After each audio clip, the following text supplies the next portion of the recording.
Back on golf today to get you caught up on what is new in 2022. That rhymes, apparently. The Farmers Insurance Open is going to move to a Saturday finish to accommodate what PGA Tour officials are calling a crowded sports weekend. Every weekend feels a bit crowded, doesn't it, Eamon?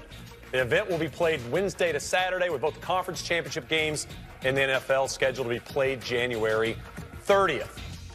Other changes coming to the PGA Tour schedule, co-sanctioned event, the Genesis Scottish Open with the DP World Tour. Players will earn FedExCup points. The event will be played the week before the Open at St. Andrews. And there's some changes at the business end of the season as well, Shane. The FedExCup playoffs look a little different this year. Formerly a WGC, now the FedEx St. Jude Championship will kick off the playoff schedule in August at TPC Southwind. We're going to have our first ever PGA Tour event in Delaware, the PGA Championship at Wilmington Country Club. And then everything finishes with the Tour Championship at Eastlake. And the money is going to be a lot bigger at Eastlake than it's ever been before. The FedExCup bonus pool climbs to $75 million from $60. The Player Impact Program, ever controversial, is now $50 million instead of $40. The Comcast Business Tour Top 10 grows to from $10 million to $20 million. And prize money is increased at 6 marquee events.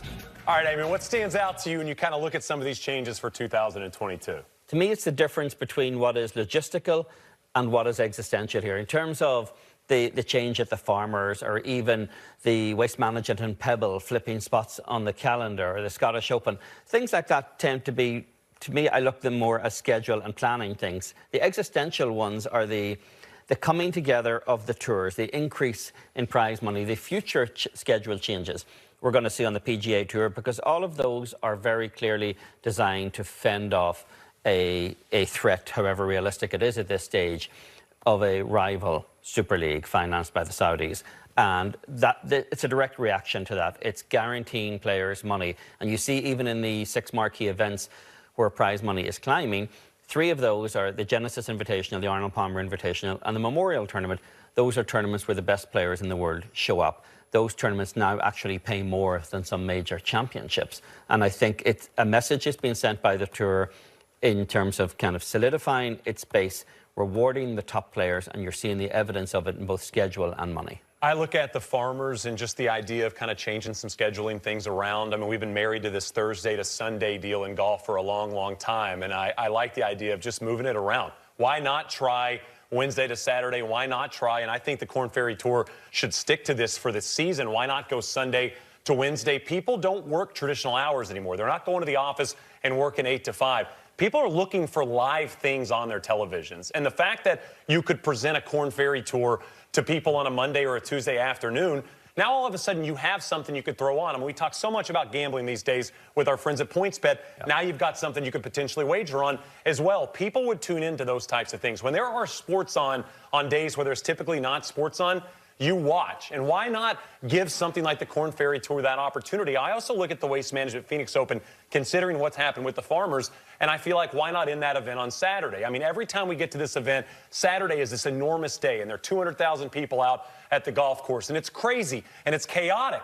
And I understand that maybe that's not the environment players would want to play every week for a final round, but I thought what Paige McKenzie said yesterday about the 34 under par scoring, and if you like it real low or if you like players grinding for pars, occasionally it's great.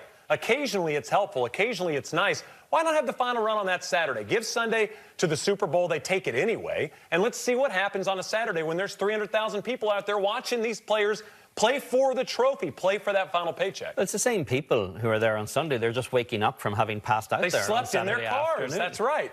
To me, the interesting thing around schedules and what days they play tournaments, that's the kind of thing that makes the tournament directors kind of go pale a little bit, because ultimately they finance everything and make their money out of pro-ams. And it's a lot harder, I think, for them to kind of get a pro-am audience together the later in the week you get. It's Wednesday is typically your pro-am day. That's where a lot of the charitable money comes from. That's where all of the organisational stuff comes from. But I'd love to see other things change as well. I'd love to see more emphasis on the Monday qualifiers. To me, that's the Hunger Games of professional golf. I'd love to see them actually broadcast. You know, there's the 4-spot, as they traditionally call it.